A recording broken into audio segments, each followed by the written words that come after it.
we're doing sort of semester 2 review. We didn't get all the way through semester 1 last week, so we'll be doing a little bit of both, some semester 1, some semester 2. And as a little bonus, on Sunday, we're going to have an extra session that previously people were asking about this last week, and I know that that's one thing that is a little confusing or stressful for you guys. So I just have this chart. It's very similar to what's in the Myers textbook, but these are the 6 that you need to know for sure for the AP test. They're the most common ones that pop up. And so if you know what the function or their purpose, as well as what their malfunction would cause. So like, for example, if you lose your acetylcholine receptors and it deteriorates over time, you may develop Alzheimer's disease. It's thought to have a link to that, which sort of makes sense when you look at acetylcholine being linked to muscle action, learning, and memory, and things like that. And so I'm not going to go through this whole chart, but if you want to screenshot it or take a picture of it, that might be useful for you later on, just because it puts all 6 of them together, tells you what they do, tells you what the problems associated with them are. And then just to recap, I felt like I didn't do a good job with agonist and antagonist last week, but agonist is something that mimics a neurotransmitter and binds to its receptor sites. So an agonist for serotonin would bind to serotonin receptor sites and mimic its response. So those are like other chemicals, drugs, things like that. Antagonists then, on the other hand, block neurotransmitter sites by binding to them. So if you think of like an antagonist in a book, they're kind of like sort of like the bad guy preventing the good guy from doing things. Antagonists are sort of the same thing. They block the neurotransmitter by binding to the receptor sites. Megan is asking if the graphics shown in here are on my website. Most of them are in the lecture slides. I use most of these at some point or another. However, I have lecture slides for basically every module, so you'd have to find them within my slides on the website. So they are usually typically in there. This one I don't think is, however, on there. So if you want this one, you better take a screenshot quick before I switch slides. All right, so that's neurotransmitters. You guys asked about that last week. The other thing that people asked about last week was how to kind of do the eye and the ear. I don't have a fancy mnemonic device to help you remember, but what I did was lay out the way that light passes through the eye or the way that sound passes through the ear, just to maybe give you a visual of how that works. So it starts through the cornea, and then the pupil, the lens, the retina, and the optic nerve. And so I just made a silly sentence up, which sometimes is helpful for remembering, but Chris plays Legos roughly outside. Chris cornea, plays pupil, Legos lens, roughly retina, outside optic nerve. I don't know. There's no necessarily super good way to remember it, but it says Chris. Sorry, I don't know if yours is cutting off, and my screen I'm hovering over on the edge, but Chris plays Legos roughly outside. So that's what I have for remembering that, but maybe just seeing the visual of the order that they go in.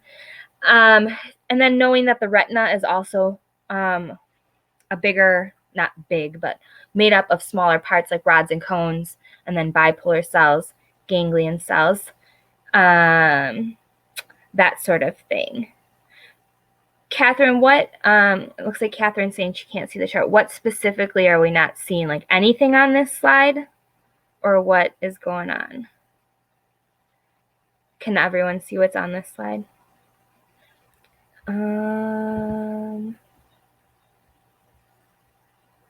So one of the questions here, and I'm going to see, Catherine, if you can tell me what you can't see, that would be helpful, is what creates the blind spot? And so the blind spot is where the optic nerve is leaving the eye. So basically, all of those ganglion cells bind together kind of at the back of your eye. And what happens is when it's exiting the back of your eye to go towards your brain, basically what happens is that's a blind spot because there's no receptor cells there, because that's where the cells going to your brain, or where the where the cells are leaving your brain. Okay, it looks like the suggestion is to refresh your page and come back in, and you might be able to see the slides. So hopefully that is helpful. And hopefully that answered your question about the blind spot. All right. And then for the ear, same sort of thing. I didn't have anything super fancy as well, but I did the same sort of thing. Sound travels through the outer ear and into the eardrum. And then the hammer, anvil, and stirrup are all sort of together. You don't really need to be able to distinguish like each little step that way. From there, it goes to the cochlea, and then to the basilar membrane, and then to the hair cells, and then the auditory nerve, which carries the message to the brain. So I made another sentence, again, not probably the best or most creative, but odd Erica has cooked bad hamburgers again. So outer ear, odd, eardrum, Erica, has, hammer, anvil, stirrup, cooked, cochlea, basilar membrane, bad, hair cells, hamburgers, auditory nerve, again. And maybe, again, this is just helpful to you for seeing how things play out. And Catherine, I'm going to quick message one of our 500 people to see if they have any suggestion about how else to help you view that. So give me 1 second. I'm going to message them because I'm not sure how to fix it if it's not working properly.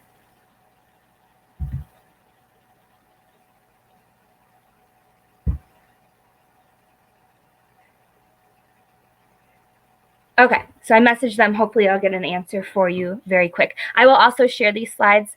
Actually, I can probably share the slides with you in a little bit, so that would also work, so you can view them on your computer as well. All right, other questions? Anna's asking a question about excitatory and inhibitory. So basically, excitatory is going to have to do with things like, let me go back here, like glutamate. It's an excitatory neurotransmitter, which means I don't know what else to say. It excites, and so it's one that like amps up. And then the inhibitory neurotransmitter, like GABA, slows things down. And so, for example, if you have too much glutamate and not enough GABA, you could have seizures and tremors because the GABA is what inhibits like too much neurotransmission and too much happening in your brain. And so if you don't have enough of it, you get like too much activity basically, which can cause seizures, tremors, things like that. And then the same thing with like glutamate, if you have a lot of that, because it's an excitatory one and it's in one that kind of like amps up, it could lead to migraines and seizures because you're getting too much activity. So that's sort of where the inhibitory and excitatory come in, and that would mostly be associated with GABA and glutamate. So hopefully that answers your question. All right, so we reviewed the neurotransmitters from last time. We just did some quick eye and ear mnemonics, and then we're going to move on now to states of consciousness. So this is my broad overview for this unit. So if you take a look, there are kind of two main things that you need to know from this unit, and it's things to do with sleep and it's things to do with drugs. It's a pretty small unit. It's only 2 to 4% of the AP test. And so really that's the part that I would focus on studying.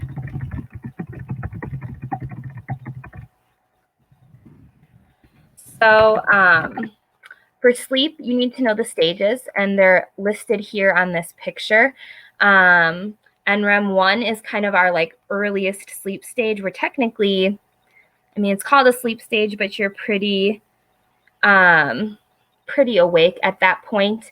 NREM 2 is as you fall into a more solid sleep, and then NREM 3, which you can see the delta waves there. Those are like our low, long sleep waves. This is when you're like out like a light, you're in a deep sleep, and it would be difficult to wake you up. So it just literally goes 1, 2, 3, as in like levels of sleep. We then go up to REM sleep, which is where we dream.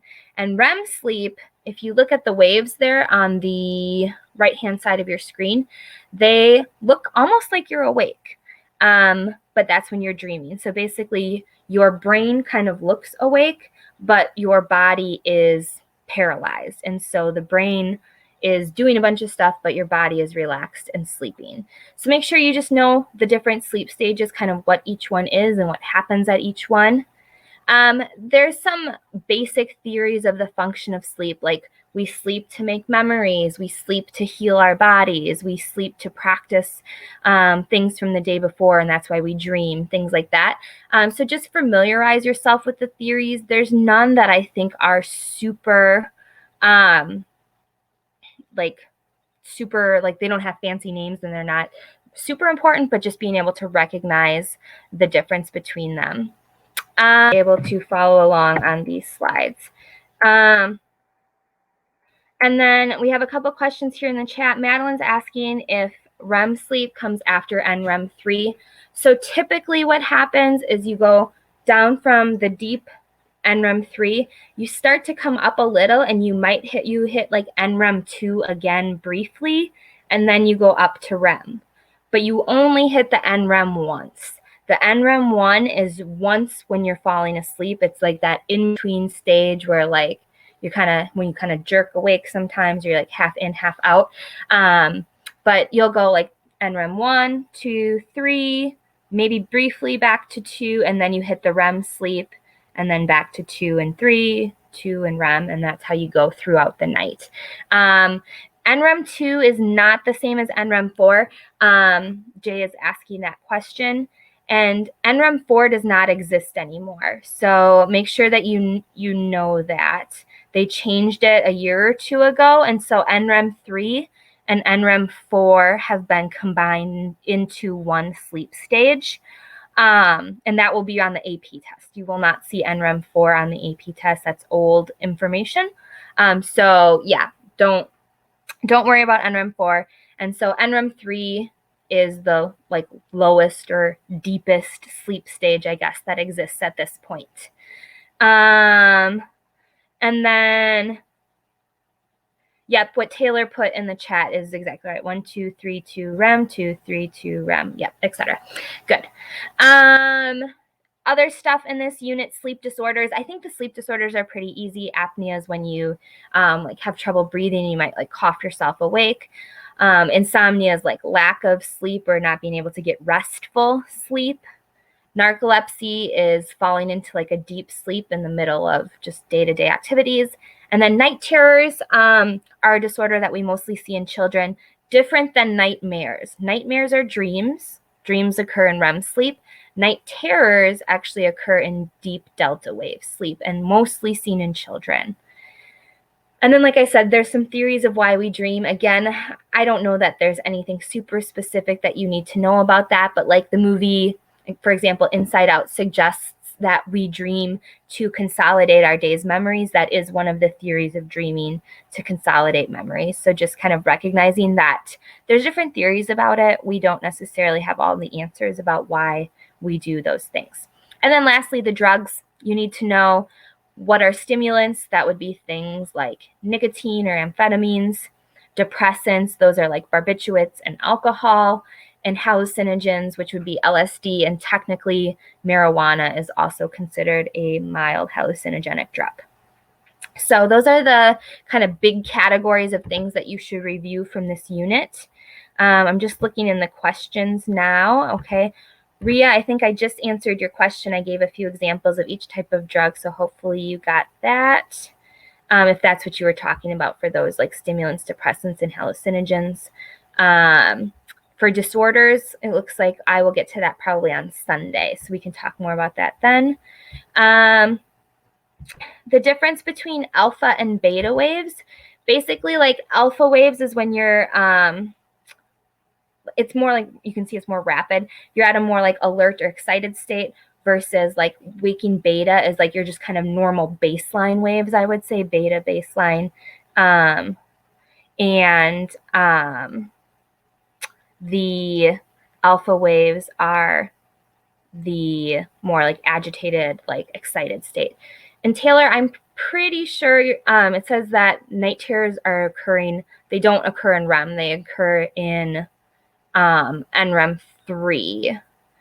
according to what my textbook says. So we can double check on that later, but I just want to make sure we're having the correct information, because the difference between night terrors and nightmares is where they're occurring. I will double check that in a little bit, but just kind of keep that in mind. Okay, so that was that question. Let me see if there's any other questions related to this unit. I did share the PowerPoint in the chat. And so if you look, it's linked up there. It should work. Hopefully you guys can see that. Genesis is asking if you need to know the alpha and beta waves on the diagram. I don't think I've ever seen brain waves diagrammed on the AP test. Doesn't mean it can't happen. But I don't think I've ever seen them on there. So I would probably say probably not. But watch, now it'll be on there this year. Emily's asking why the delta waves are so tall. It's because there's less, I guess, brain activity at that point. It's just slower moving waves because you're in such a deep sleep that there's just not as much neural activity shooting around, electricity in your brain. Enzo's asking if you need to know the average amount of time that one goes through each phase of sleep. I don't think you need to know like specific times, but what you should know is that as the night progresses, your delta sleep gets less and that your REM sleep gets longer. So at first you need, like, think about it, when you first go to sleep, you are very tired and you need a lot more of that deep, restful sleep. But as the night progresses, you are getting less of that restful sleep because you've already maybe gotten enough. And so then you spend more time in the other stages, specifically in REM sleep. So I could see them possibly asking that question, and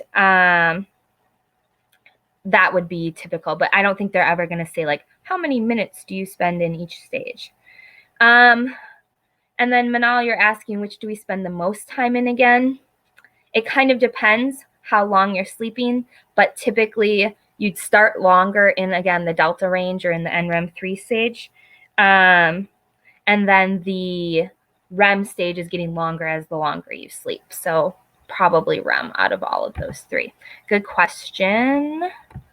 Other questions?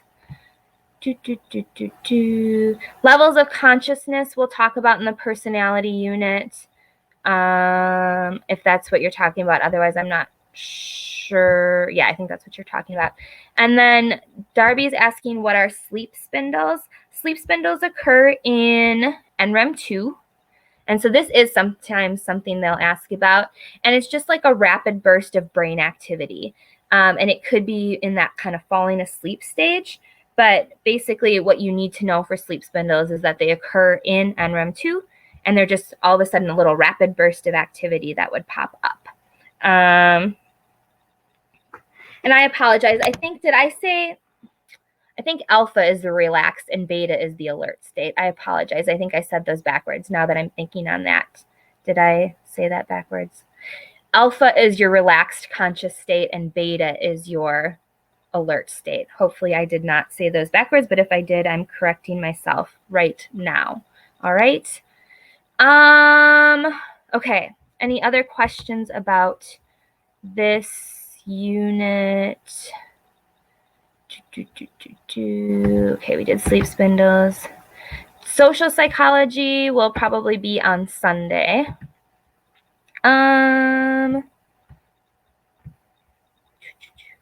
How do we remember which waves go with which stages? I think I said a little bit earlier, I'm not positive that I don't think you're gonna need to match the like picture with the number. But basically if you had to, like, the waves get deeper the further we fall asleep. NREM 1 is a little more spiky. NREM 2, you start to get some bigger oscillations. And then NREM 3 is the like biggest, deepest sleep waves. But again, I wouldn't stress about that. And then someone's asking about parasomnia. I'm not positive. I'm trying to look right now. We don't talk about parasomnia, and I have not seen it in a textbook, so I'm not sure that you need to know that, but I can come back to that next time as well if that is a question. Okay, can you go more in depth? Jay's asking about hallucinogens. Basically, the gist of what you need to know for hallucinogens are that basically they can cause you to hallucinate. And so, in absence of sensory input. So, for example, if I take LSD, I would possibly see spiders coming out of the wall.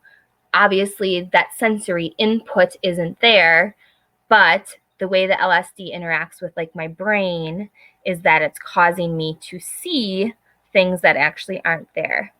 And then I don't know that you need to know much beyond that. Typically speaking, for the drug classifications, if it's an amphetamine or it's a stimulant, you just need to know that it like affects your nervous system and like amps those things up, like your heart rate, your breathing, things like that. If it's a depressant, it does the opposite. It slows down your body functioning. But again, beyond that, I don't think you need to know super big specifics about how the drugs are interacting with your body and your brain.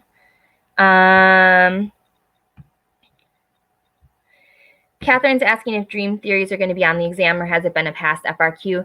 I cannot remember dream theories being on an FRQ or the exam, besides possibly seeing the term like latent content, which is latent or manifest content, which are Freud's theories about what we dream. The latent content is like the hidden meaning behind your dream.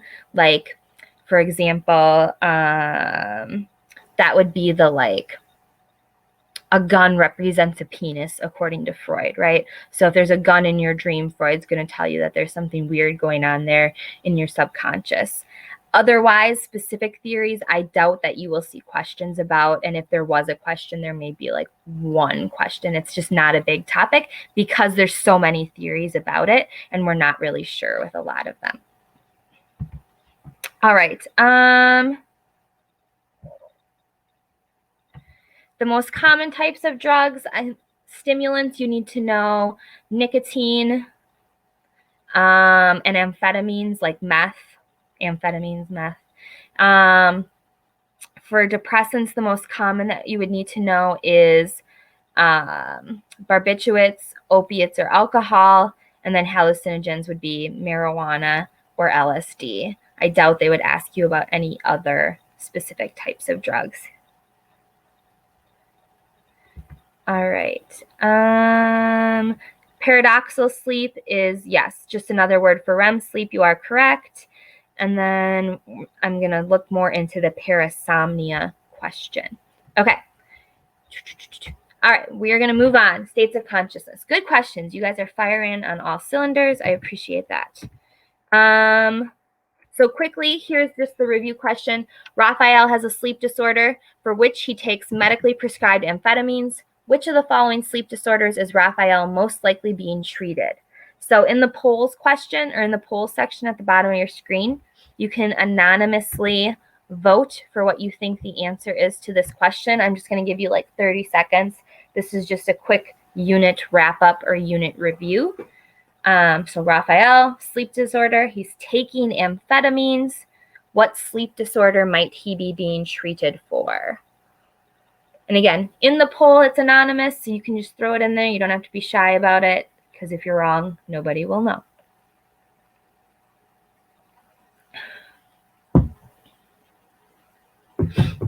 Give you like 20 more seconds.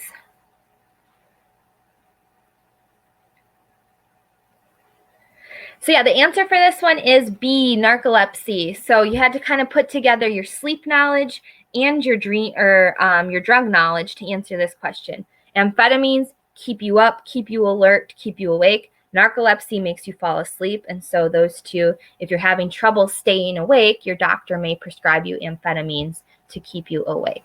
Probably not the best solution, but something that could happen.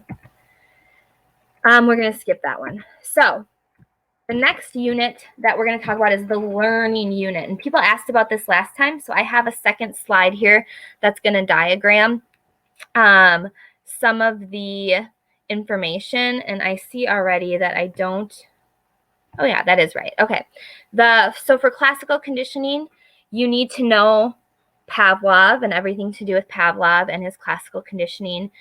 You need to, and this is probably the hardest part of the whole unit, know about the neutral stimulus, the unconditioned stimulus, the unconditioned response, the conditioned stimulus and the conditioned response, and then the famous experiment with Watson and little Albert. For observational learning, you need to know the name Bandura and mirror neurons. Those are probably the two biggest things for that. And then for operant conditioning, you need to know Skinner, positive versus negative reinforcement and what that means, different types of reinforcers, like a primary versus a secondary, an immediate versus a delayed, and then continuous versus intermittent schedules, as well as positive and negative punishment. So I'm going to kind of let you guys ask questions about this unit. And I have this slide for classical conditioning because I know last week somebody asked about it, so I put this together.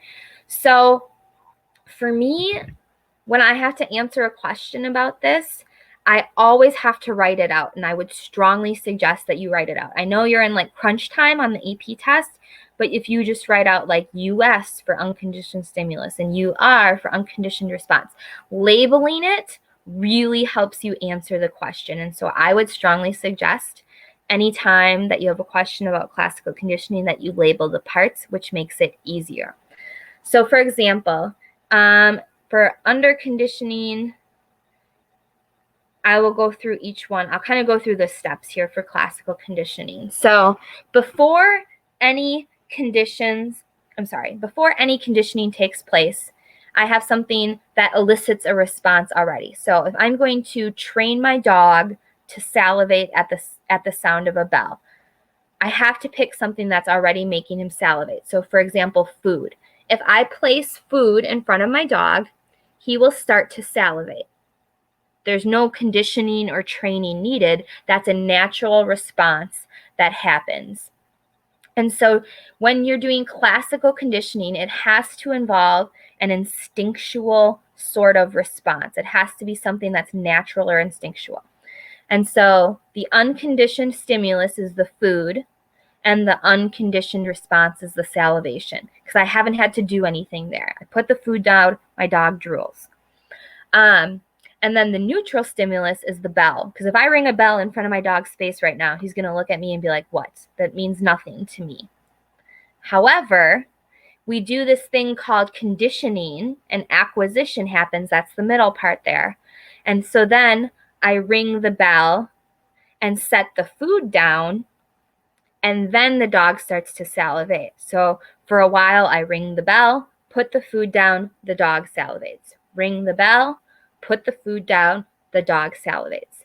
After this acquisition happens, the dog no longer needs the food to salivate because he starts to associate the bell with the food. And so the neutral stimulus, the bell, the thing that once meant nothing, now has become a conditioned stimulus. It's been conditioned to respond to the bell with its salivation. Does that make sense? I'm hoping that is, making sense for you. So the neutral stimulus always becomes the conditioned stimulus, and the unconditioned response always becomes the conditioned response if classical conditioning occurred, if that makes sense. So Manal's asking, before acquisition, there is no conditioned stimulus. Correct. It's just a neutral stimulus because until you've conditioned it, that bell doesn't mean anything to the dog. And, you can use other examples as well. Thanks for linking that again, Erin. That is helpful. So hopefully that helps make sense. Again, I have to write it out because it does get confusing. I totally get that because it's conditioned, unconditioned, stimulus, response. All those things are confusing. And so if you write it out or label it, that would be helpful. Jess in the chat just asked the difference between classical and operant conditioning. So if we go back here, classical conditioning is when we have a sort of stimulus and then the response. So we have, it has to typically do with things that are instinctual. So like unlearned, right? You don't like learn to salivate at food and things like that. So we have the stimulus and then the response. In operant conditioning, we do something and then there's a response. There's a reinforcer or a punishment. So the order is sort of switched around as well. Darby's asking, does the neutral stimulus come before the unconditioned stimulus? When we are doing acquisition, yes. If I'm training my dog to salivate at the bell, I do the bell, which is the neutral stimulus, the food, which is the unconditioned stimulus, and then I get the unconditioned response. Lizzie is asking, operant conditioning is behavior. Yes, I mean, technically we could argue that all of these things are behavior, but it's voluntary behavior, I think would be the best word if I put in there. Operant conditioning is a voluntary behavior. Classical conditioning is an instinct or an involuntary response. All right, looking at some of these questions. Mirror neurons are in what we see in observational learning. And so basically the premise behind mirror neurons is that if I'm watching you tie your shoe, for example, if I'm a little kid watching you tie your shoe, the parts of my brain that would help me tie a shoe are actually activated just watching you do it. And so this is sort of the premise behind observational learning, is that how we learn to do things by watching other people is because our brain is mimicking what they're doing. And that's why it's called like mirror neurons. It's like you're looking in a mirror, you're mimicking what's happening. And so that is basically the gist of what you need to know. So little kids watch you do something, and it doesn't have to be a little kid, but you're watching someone do something. Your brain is sort of mimicking the same thing. And that's how we start to learn through observation. Good question. Okay.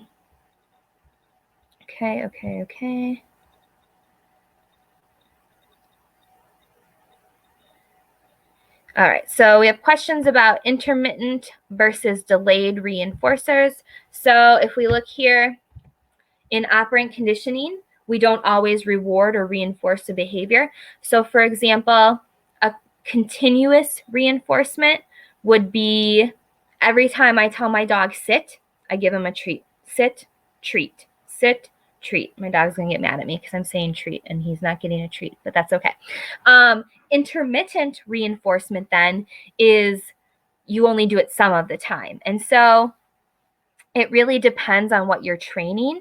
So for animals and little kids, you usually have to start with a continuous reinforcement so that they learn to associate whatever you're doing right away.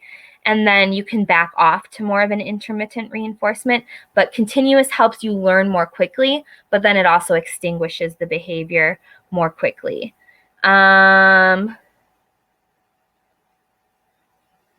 Yep, Jay, you answered that question about Bandura for Maria. That is perfect. Good. Thank you for doing that.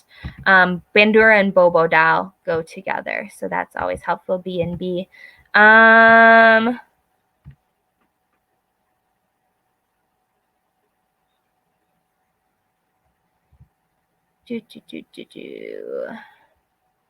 All right, can you explain why money is not an example of a token economy, but fake money and poker chips are? I would say that money is like a secondary reinforcer, so that is something that you can use to get like primary reinforcers. My best answer to that is that like fake money and poker chips aren't actually like used to purchase something. It's more of a like a reward. Like remember when you were little kids and you got like stickers, and if you filled up your sticker chart, you got a reward. That's more of an example of a token economy, whereas actual money, you can go out and spend it and buy like primary reinforcers, which would be like food and things like that. Hopefully, I think that's what you were asking. So hopefully that answered your question, Genesis. If you guys have questions you for sure want to get answered, can you put them in the Ask a Question tab here? Because you're going kind of fast on the right-hand side, and I'm afraid I am missing people's questions. Okay. I see one in there. Can you explain Skinner's thing, please? So the big thing that you need to know about Skinner is that he learned that he trained like pigeons in particular, and basically he learned that by reinforcing a behavior, and so for example with the bird, it was like when they did what he wanted, he gave them a treat. So that's like positive reinforcement. Then they would continue to do that behavior. And so he used things like shaping, which is like slowly building towards the behaviors. And yeah, he just kind of gave us the premise of a lot of what we know about operant conditioning. And like I said, specifically, pigeons were one of the big things that he used in his training. Okay. Looks like that question was answered.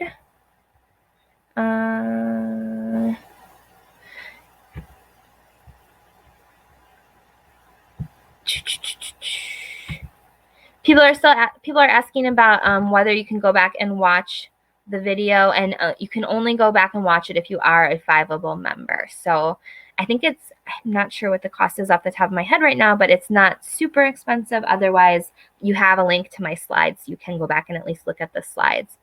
Other classical conditioning questions. Just a refresher on Bandura. Again, Bandura had the Bobo doll experiment, and basically what he did was he put kids in a room with an adult and this like blow up doll, and they would watch the adult beat up the blow up doll. What they found afterwards was that kids then who were asked to play with toys like the Bobo doll were more aggressive in also playing with it. So basically they learned through observation by watching the adult this aggressive, angry behavior towards the Bobo doll. He also did further experiments which showed that like little boys watching an adult man, it had more of an impact on, or little girls watching an adult woman, it had more of an impact on. And so it kind of plays into this idea of like gender and how we relate to people. So if you relate, basically the more you relate to the person that you're observing, the stronger that learning is that happens in that situation. So that's the gist of Bandura and Bobo doll. Okay, question about positive and negative reinforcement and positive and negative punishment. So the biggest thing that you have to remember about positive and negative reinforcement and positive and negative punishment is that positive does not necessarily mean good, and negative does not necessarily mean bad. So positive reinforcement, when we see the word reinforcement, it means we're encouraging a behavior.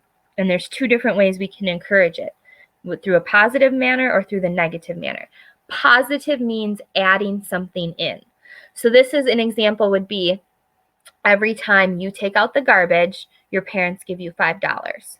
You do the behavior, then they add something in after the behavior that is going to make you likely to continue it. So by giving you the $5, they've added money into the equation, which is more likely than that you'll continue to take out the garbage every Wednesday night or whenever you take out the garbage. Negative reinforcement is still encouraging a behavior.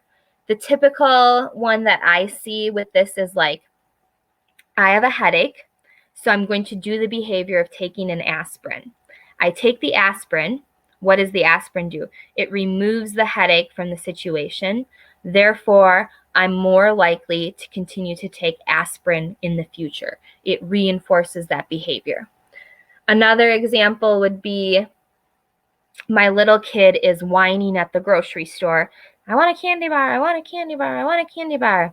So my behavior is buying my child that candy bar.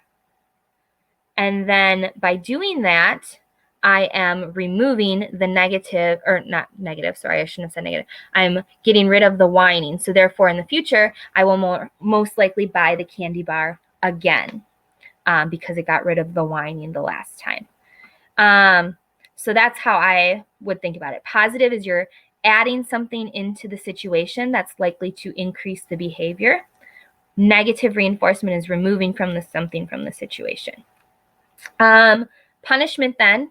Punishment is we're trying to discourage a behavior. Reinforcement is encouraging. Punishment is discouraging.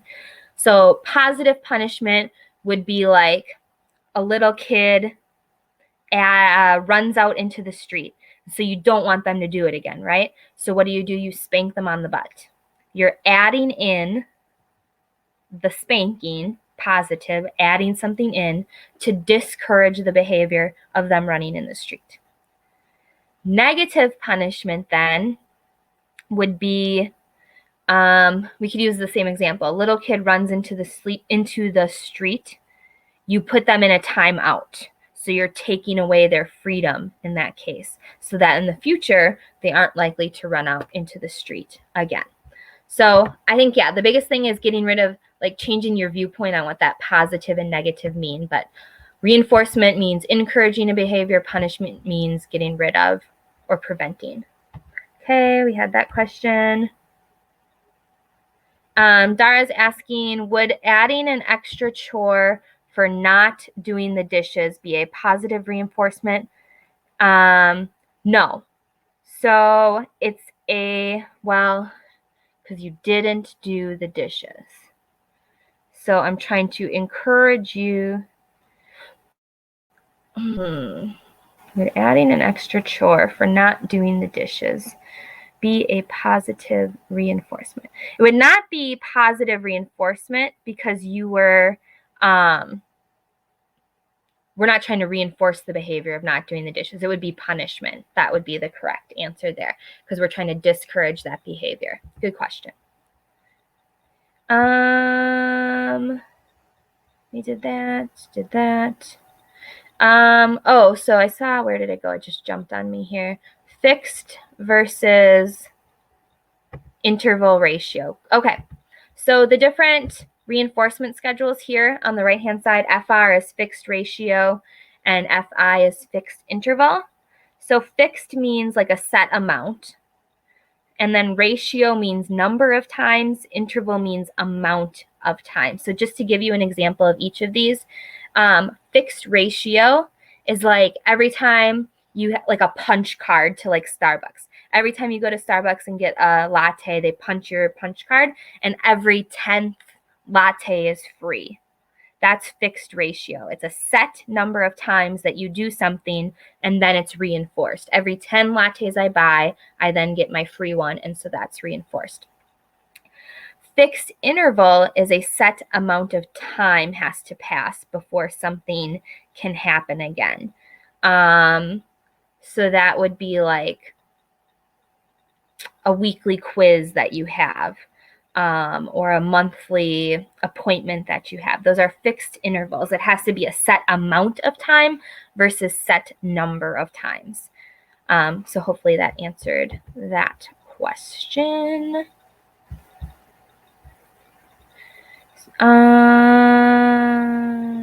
We did that.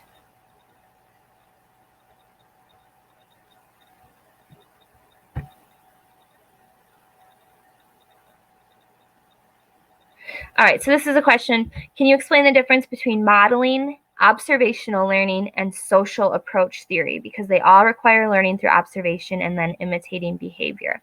So modeling is more so like I'm showing you what to do. Like I'm modeling this behavior for you. So I'm trying to teach you through observational learning, basically. Modeling is like referring to the person kind of doing the teaching, I would say.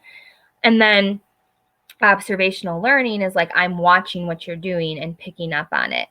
And then social approach theory or social learning theory is more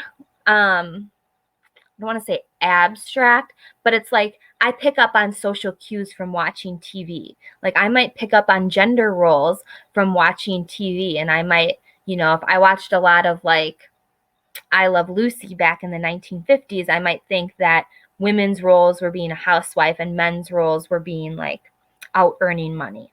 And so it's more like subtle, I guess would be the right way. It's just that you're observing like society and things around you, and you pick up on what different things should be, like gender roles, different professional roles, how certain people act, things like that. So good question. I think, okay, so about variable ratio and variable interval. Very variable then here under the continuous and intermittent reinforcement schedules. Variable ratio refers then to a random amount of times, and variable interval is a random amount of time. So variable ratio is like playing like slot machines. You don't know how many times you have to hit the gamble button before you're going to win big. So variable, you don't know, ratio, number of times. You have to hit it. You can't just sit staring at a slot machine and eventually it's going to hit. You have to do it a certain number of times, but you don't know how many times. Variable interval is you don't know the amount of time that it will take. So that could be like fishing, right? You cast your reel and you're just letting your bait float around in the water, and you sit and you wait and you wait and you wait. Eventually a fish is going to hit, but you don't know how much time has to pass. It could be a minute, it could be 10 minutes, it could be an hour, it could be 10 days. Eventually, in theory, a fish will bite, but you don't know when. So hopefully that was helpful for that.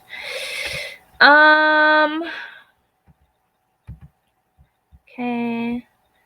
All right, I'm going to move on. Let's see. I'm going to talk about the FRQ, and then we will probably finish with that since a lot of upvotes on the FRQ question. So what I will show you is, well, I'm not sure if I'll show you. We'll talk about it. So basically, what are the most common topics that FRQs will ask? They tend to do a lot of research-based questions.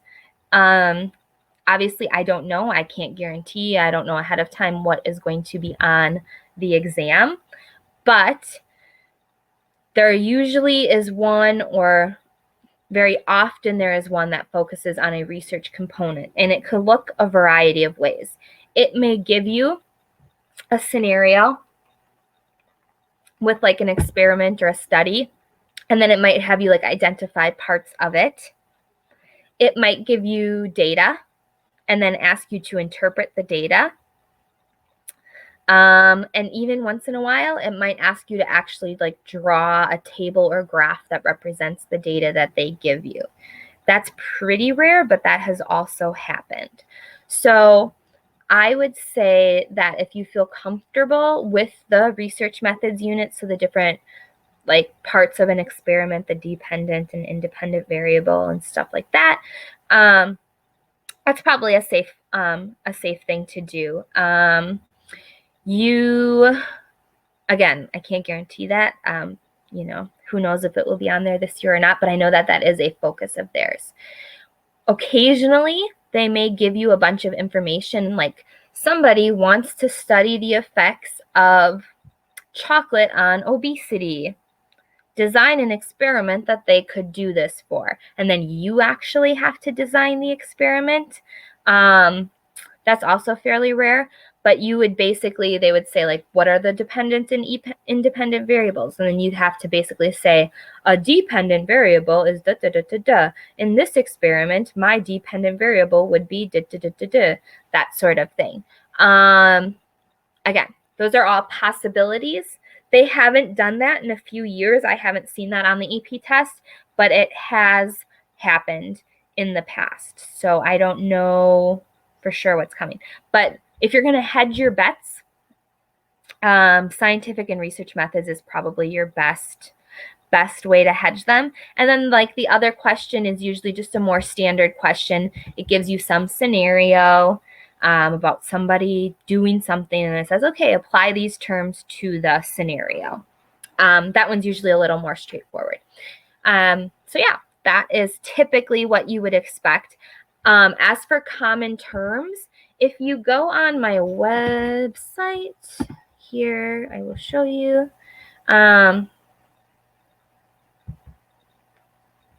If you scroll down, there's this Quizlet called the Essential 427, and it's the 427 most common terms that have appeared on the AP exam.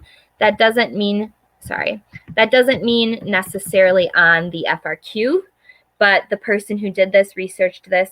It's a few years old, so I don't know like when it was last updated because I didn't make the Quizlet, but it is there. And if you want to have like a general idea, 400 terms is still a lot, but when we have over like 1,000 in our whole textbook, it can narrow it down a little bit for the ones that you tend to see more often. Yes, let me do that. I will put this right here. Where are we at here? So feel free to look at that. There's practice tests and stuff on there as well. Things for you to look at. Other questions, because I don't think it's going to pay for us to jump into another unit right now because we are only got 6 minutes left. So if you have any other questions, otherwise, like I said, next time we'll continue. We got through learning, so we didn't get super far, but we'll do some cognition and some of the other units that we haven't covered yet. We might not get all the way through then all of the units just because, oops, sorry, I'm like messing with the screen. Just because these are, going, you guys have a lot of questions, which is good. But there's also the other review sessions. I'll put that up right now so we can take a peek at them. As a reminder, Sunday, 1 o'clock Eastern, I will be here kind of doing the same thing, showing you a unit outline and then taking your questions. Monday, it'll just be a whole bunch of multiple choice. Tuesday, FRQ. Wednesday, cram time, which would be another time for you to ask a bunch of questions. It looks like there was a new question. I'm just looking on here. Sure, we can take the last 4 minutes to look at a practice FRQ. Someone just posted that, so let me go here. So this is an FRQ from a few years ago. This is the scenario. This was a really just basic one. This is not a research necessarily based one, but it says, in response to declining reading scores in schools, John wrote an editorial suggesting that schools need to increase interest in reading books by providing students with incentives. Based on research showing a relationship between use of incentives and student reading, he recommended providing a free pizza coupon for every 10 books a student reads. And so oftentimes FRQs have part A, part B, and part C. So you need to read very carefully. I just deleted part A because I didn't want to focus on that. But you need to read what each part is asking of you because it's usually different. So part B is asking us to explain how schedules of reinforcement can be used to strengthen John's plan. So this is perfect because we were just talking about them. Schedules of reinforcement is that like continuous versus intermittent, variable ratio, things like that. So if we're going to use that to strengthen John's plan, we have to pick one that's going to help students want to read more. So I always start with having my students define what it is. So schedules of reinforcement refers to a specific ways we can encourage a behavior through a system of rewards. In this case, I would recommend a fixed variable reinforcement schedule. So you have to label it and talk about what specifically, which reinforcement schedule you're choosing. So you have to be specific, first of all. Second of all, you can say fixed variable reinforcement schedules. I'm telling you what it is. Reward or reinforce a behavior after a set number of responses. So that is the definition of fixed variable. Oh, I said fixed variable. It should be fixed. Should be fixed ratio. I apologize. That's a typo in there. And I'll throw my slides in a second, okay? So like John has suggested, if a student reads 10 books, they should be given a reward. This type of reinforcement schedule leads to a steady response cycle. Therefore, it would strengthen the desired behavior. So you're explaining how that has led to what you've wanted it to. And so this might be helpful. This is what a key looks like. I know it's kind of small, but I wanted to put it all on one slide. So the people grading your FRQs are going to look at this key, and they're going to see if your answer fits the response. So the first thing they're looking for is, did the student, at part A, did the student identify a schedule of reinforcement? Variable interval, fixed schedule, intermittent, etc. Or did the student describe a schedule of reinforcement that enhances the reading plan? And then they always have some notes there. For example, mere mention of the reinforcement is not sufficient. You must name it or describe it. So that's why I put a name to it. You have to be specific in your FRQ. They're not going to guess if you know what you're talking about or not. You have to be explicit. This is interesting. You can earn a point by actually describing but mislabeling it. So if you put the wrong title on it, you can still earn the point as long as you described it correctly. So in FRQs, unless you are contradicting yourself, wrong information does not necessarily hurt you unless you've like completely contradicted what you've said. So that's good to know. And then they give some examples of what would have scored. John should use a fixed interval schedule because, et cetera, because the should implies an alternative. And then it also says, do not score at the bottom. It gives examples of that as well. So on FRQ night, we'll look at a few of these in detail and go over what would score, what wouldn't score. We'll look at different types of like ones that are research-based, ones that aren't, and we'll just have a bunch of different things to look at. So hopefully that was a little bit helpful for you guys. Otherwise, I think that's it. It's 8 o'clock, so we've kind of reached the end of our time. I did promise I'm going to throw my slides in, so if you're hanging out looking for my slides from last week, I will do that right now. As soon as I find it, I will link it.